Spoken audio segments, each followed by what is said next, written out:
Welcome, everyone. I'm so excited about introducing my next guest, Kirsten Aisbett, who is a personal trainer, and I've been stalking her on Instagram for a while. She's got an amazing story which she's going to share with us, and my phone just beeped, so that was good. Whoops.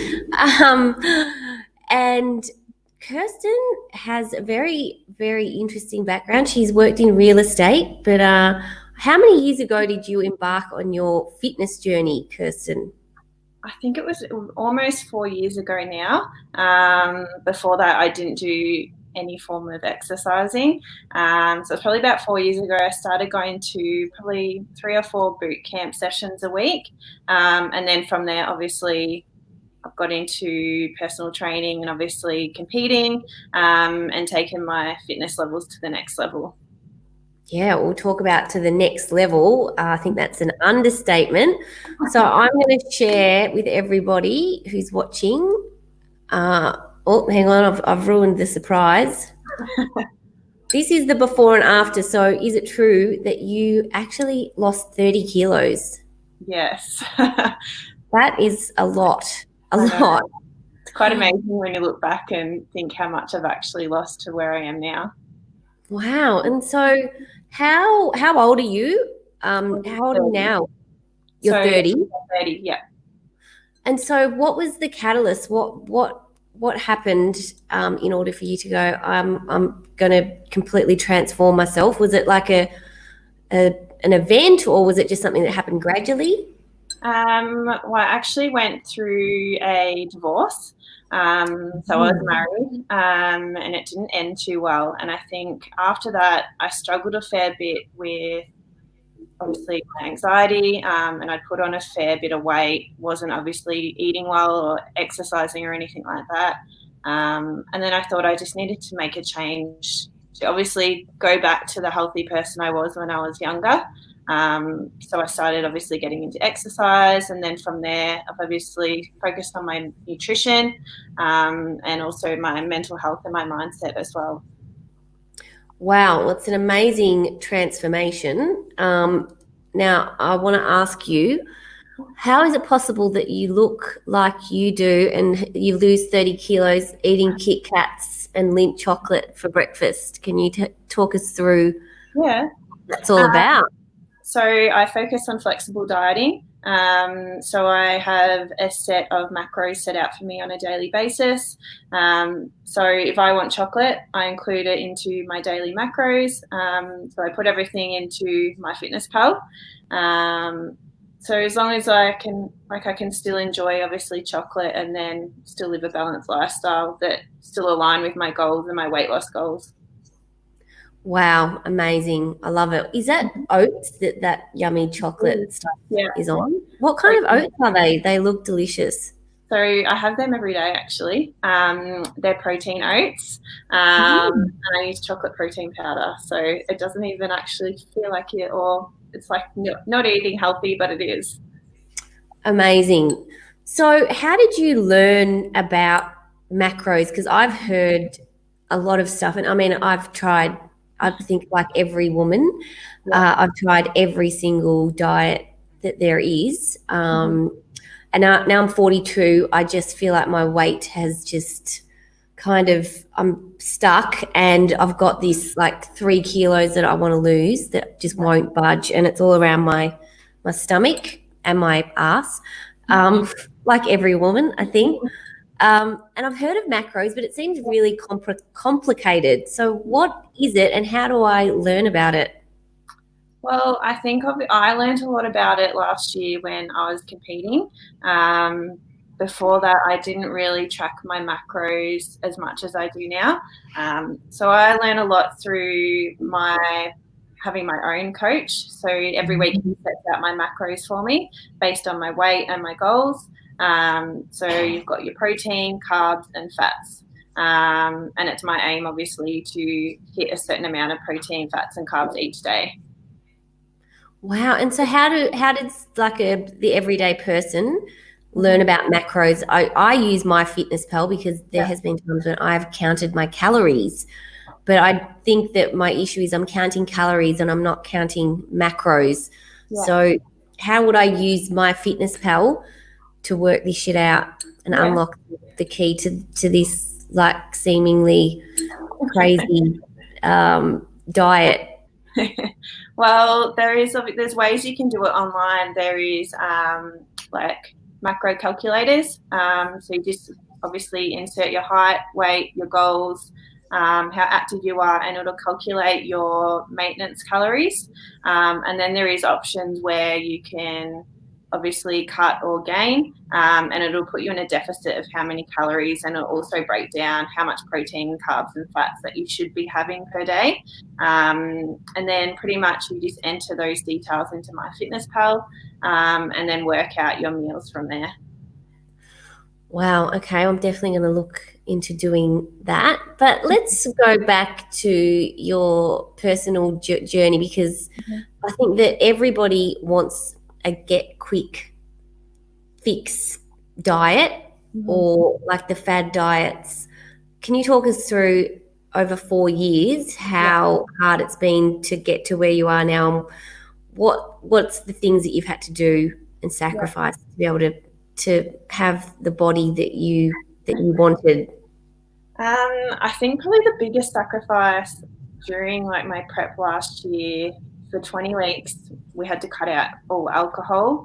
Obviously weren't allowed to eat any junk food or anything like that. We're only allowed one cheat meal, kind of, if you could call it a cheat meal, once a week. So it was pretty much sticking by what we were told to eat, counting every calorie, weighing everything that I eat, and obviously not going over it at all. So it's definitely something that you've got to have the right mindset and mind frame to be able to do, because you actually have to stick at it to obviously get to that end goal of getting on stage. Yeah, so tell us about your competition story, and why did you decide to do that? Because like you've obviously lost 30 kilos, but you didn't just lose 30 kilos, you completely transform your body. And I'll show everyone the pictures now of, and we kind of gave it away at the start, so I'm on the wrong slide, but this is you competing. Why did you decide to compete, and what is this competition? Is it bikini modeling? Like I'm really confused about what it's called. I did a bikini and sports model. So there's different divisions based on your type of body type.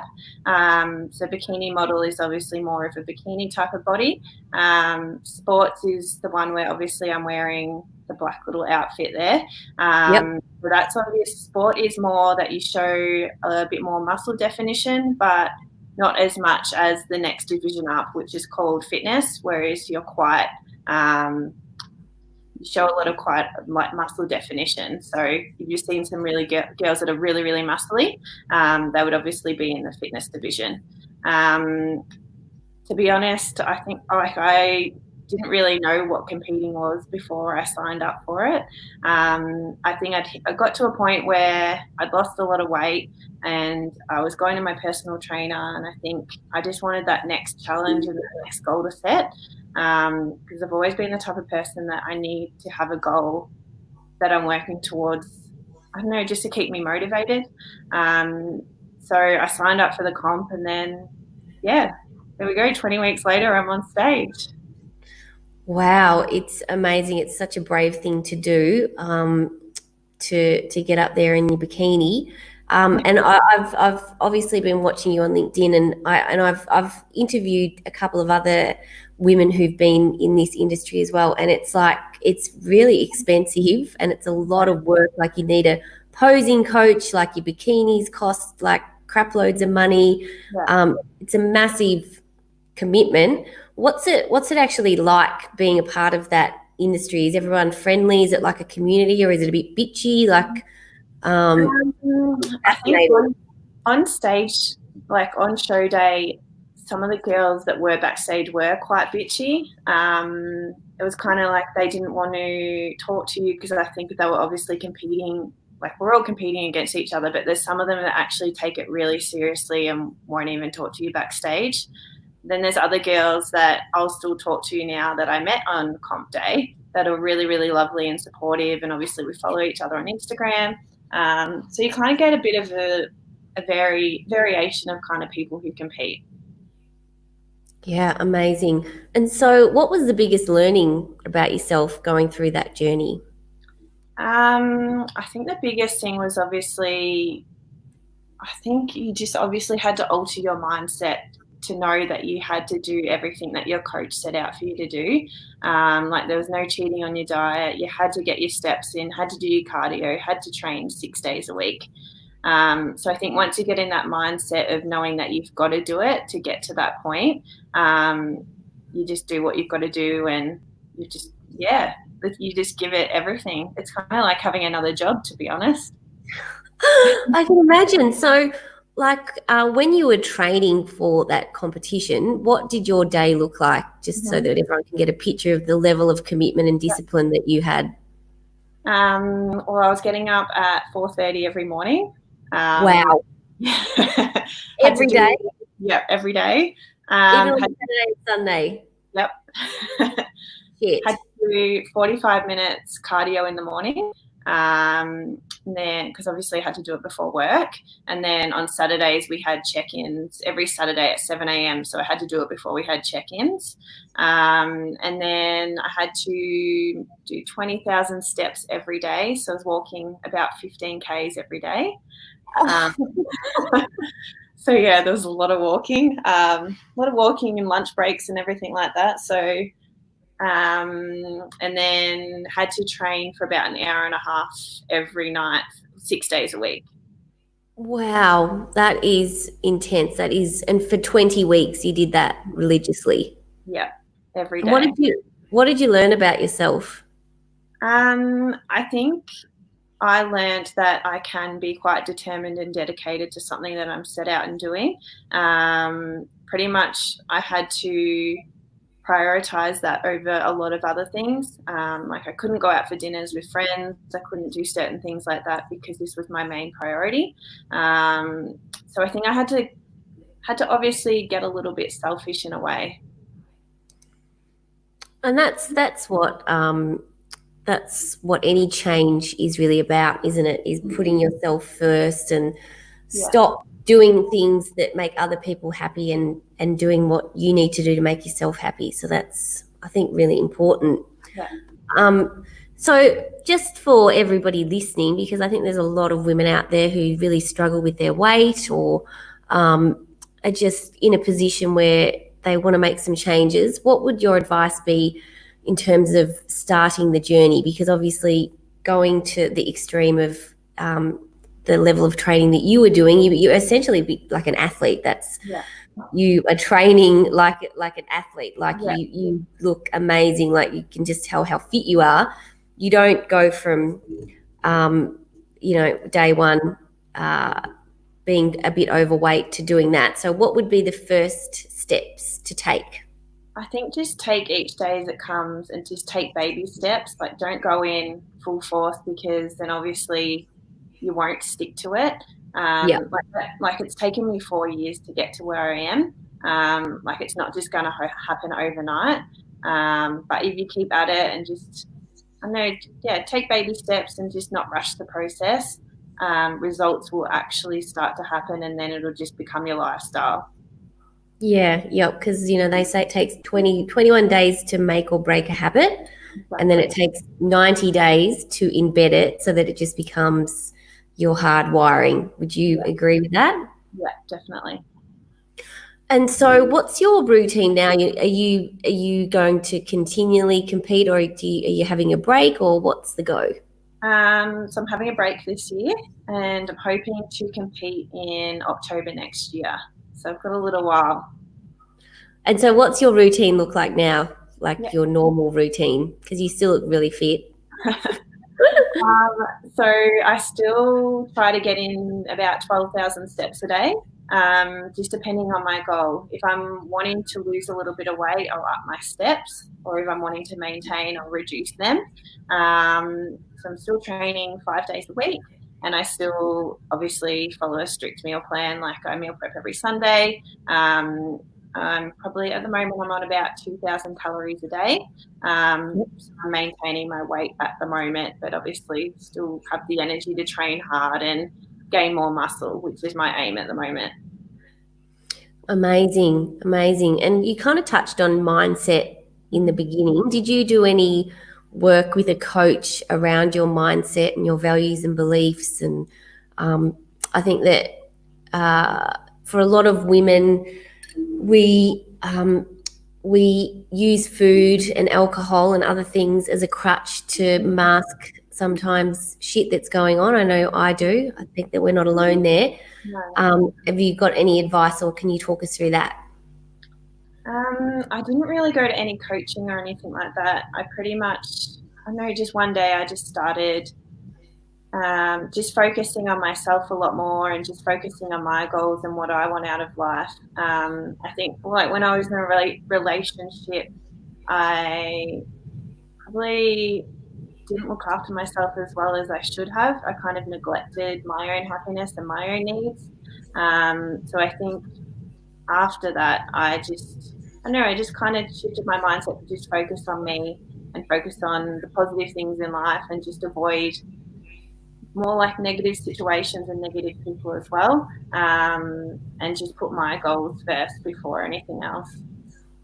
So it sounds like you're just starting to make those healthy choices and choices that serve you rather than choices that don't. Yeah, exactly. And so did you always struggle with your weight as you were a young woman, or is it something that kind of snowballed after this relationship? I was always quite fit when I was younger. I was actually a really good swimmer. And then I think I stopped doing that, and then I was working in hospitality for a bit, and then went into an office job, got into a relationship, wasn't really worrying about what I was eating, wasn't doing any exercise. So it all started to just build up from there. I could go out for dinners all the time, would just eat takeaway. So I wasn't eating any good food or anything. So I think it just started from there, and then it kind of got a bit out of control. Yeah. And it's funny how your metabolism just slows down as you get older. Like when I was younger, I could eat whatever I wanted. McDonald's, I used to eat McDonald's all the time. It's disgusting. Like I think about it now. I used to drive to work and have a cigarette and a can of Coke for breakfast. Oh, it's bad, isn't it?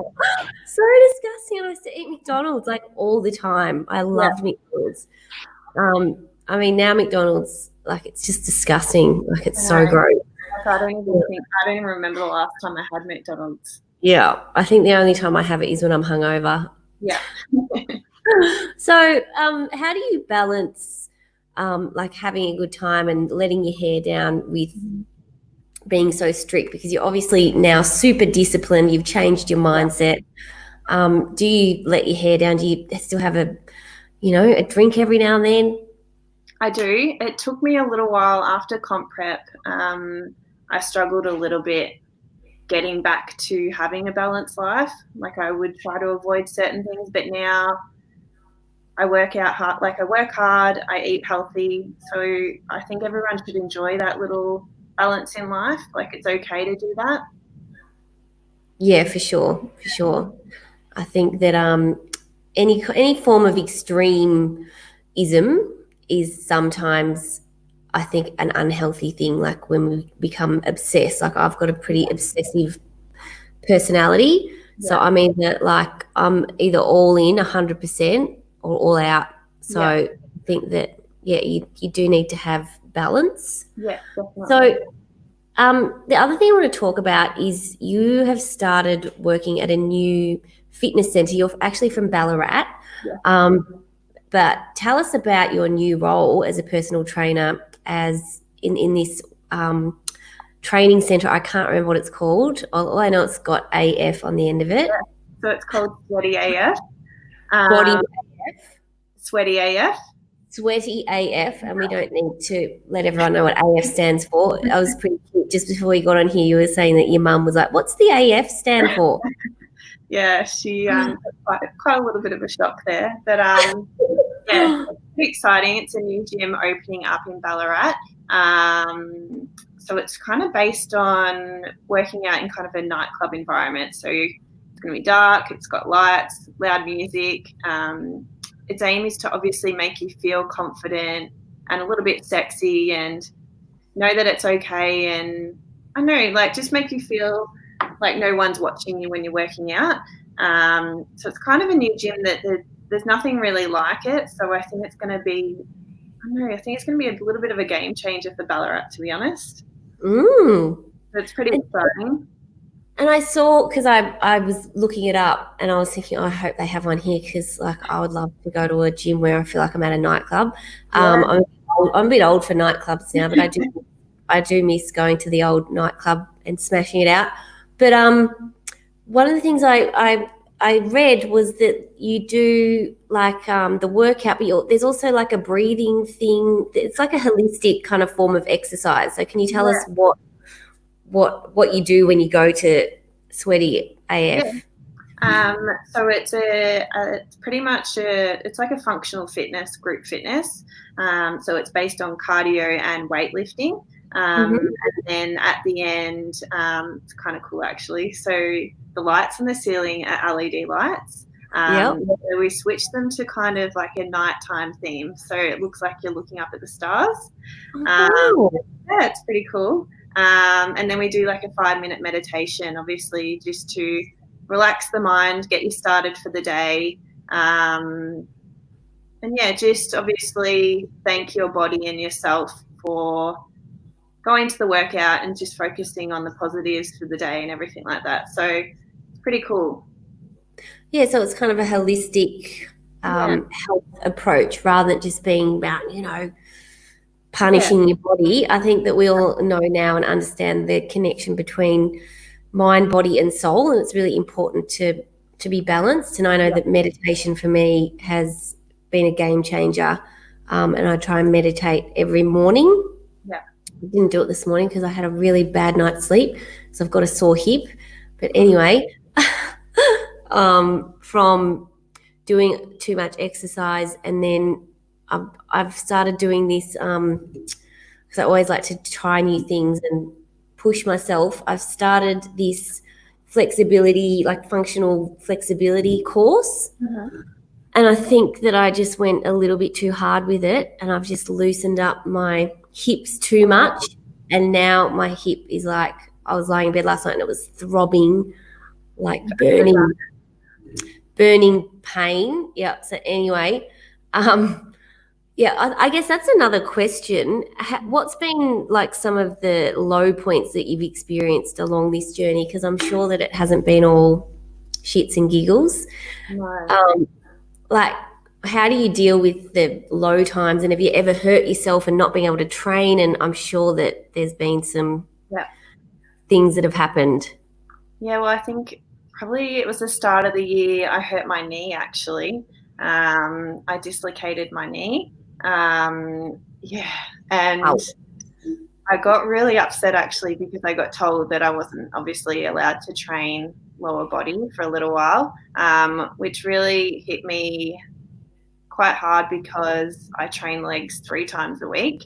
So I know it kind of affected me quite a lot because I'm such a routine-based person, and not being able to do a certain thing kind of really affected me. And I thought, what if I can't compete? What if I can't obviously exercise anymore? Like, exercise for me is, I don't know, it's kind of my me time, if that makes sense. Like, I love going to the gym. I love putting my headphones in and just working out. So I think not being able to train a certain part of my body for a little while really affected me, because I was pretty much having to train upper body every day of the week. And then I was like, oh, I don't want to like get really big arms and then my legs shrink or something like that. But so I adjusted it. I adjusted to it after a little while. So I'm back training my legs again. So it's all fine. I just need to make sure I have certain adjustments so I don't hurt my knee again.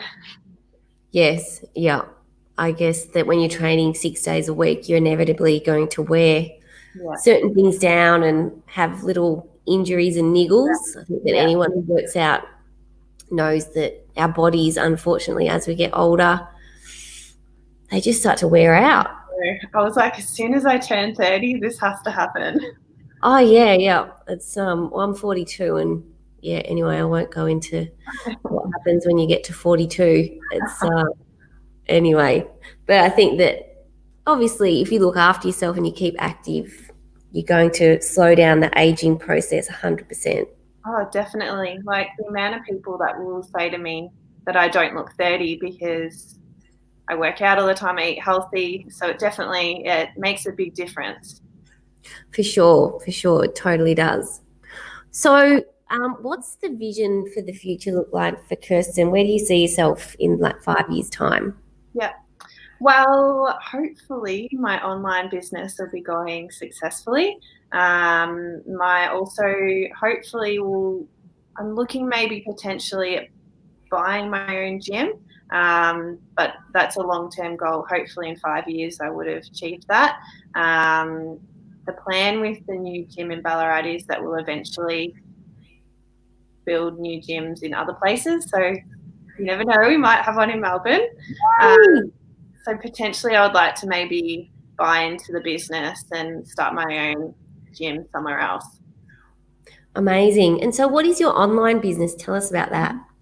So I've only just started it actually. So I'm doing online coaching for health, fitness and mindset, obviously to help others who aren't in the Ballarat area, obviously help them through their own transformation, because health and fitness, anyone can go to the gym or anything like that, but you obviously need to have that mindset coaching as well to want to make a change and be able to make a change.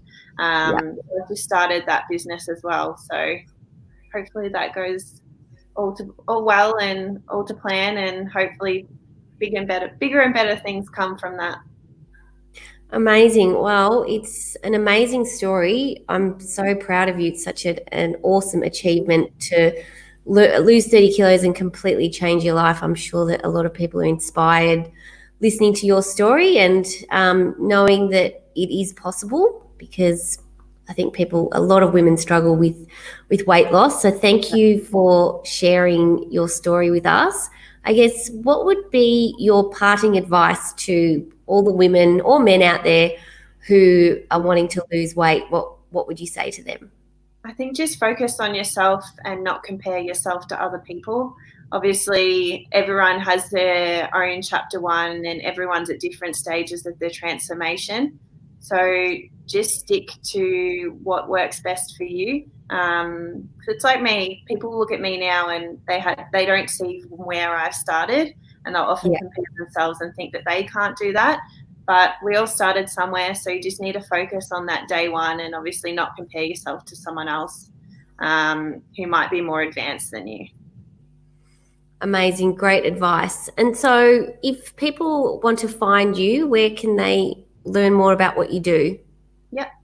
So either my Instagram, which is KirstenAshley_PT, or I've also got a website, which is www.KirstenAshleypersonaltraining.com.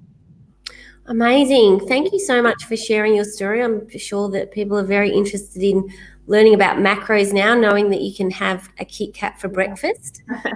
I would say that if you're going to have a Kit Kat for breakfast, you need to do some exercise as well in there.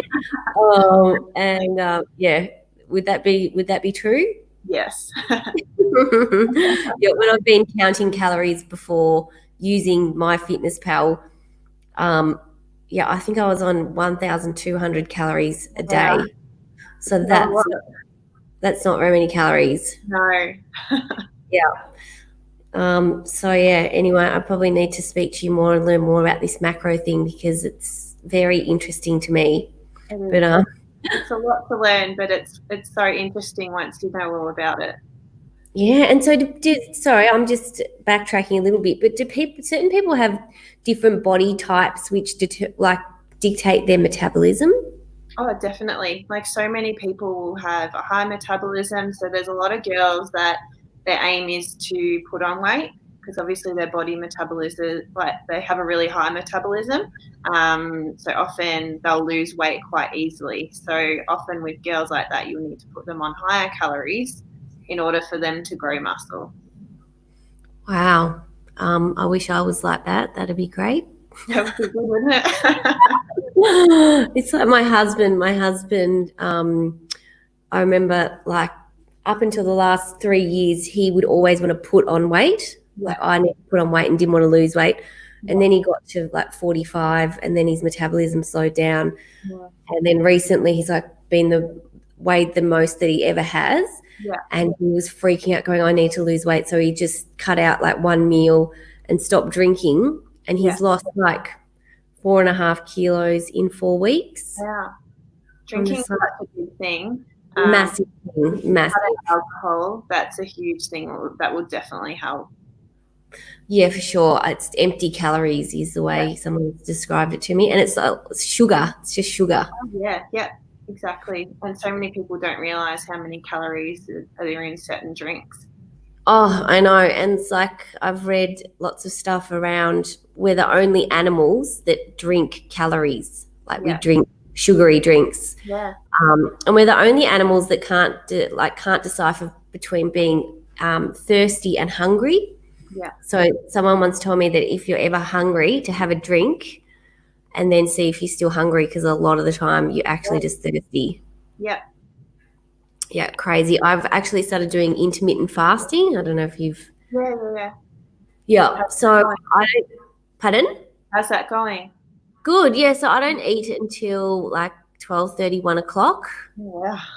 Yeah. And I'm not hungry. Like I just have a drink and I'm literally not hungry. Like it's amazing how quickly your body gets used to it.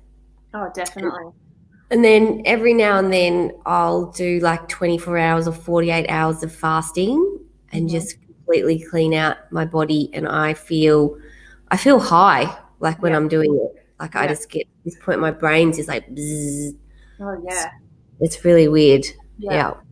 Yeah, I've heard so many people have done. I haven't done it myself, but I've heard so many people, their experiences and everything, and they say similar things. Yeah, apparently it's like a biohack. You can biohack your body and turn your body into like a fat burning machine. Yeah. Yeah. I don't know if mine's a fat burning machine yet, but anyway, let's see. But thank you so much for chatting with us today. It's been very insightful and inspiring. And if you want to learn more about Kirsten, I'll be sharing all of her handles and where you can find her below this podcast. So thanks for tuning in, and I hope everyone has a great day. Thanks, everyone.